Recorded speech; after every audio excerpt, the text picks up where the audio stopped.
ওয়াল পেন্টিংটা লাস্ট এতটা পর্যন্ত হয়েছিল।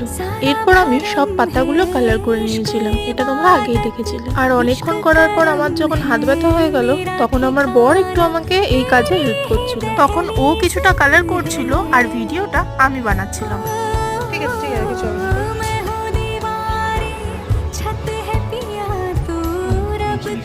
কিচ্ছু হবে না, কিচ্ছু হবে না। রংটা হালকা একটু বেরিয়ে গেছিল বলে ঘাবড়ে গেছিল।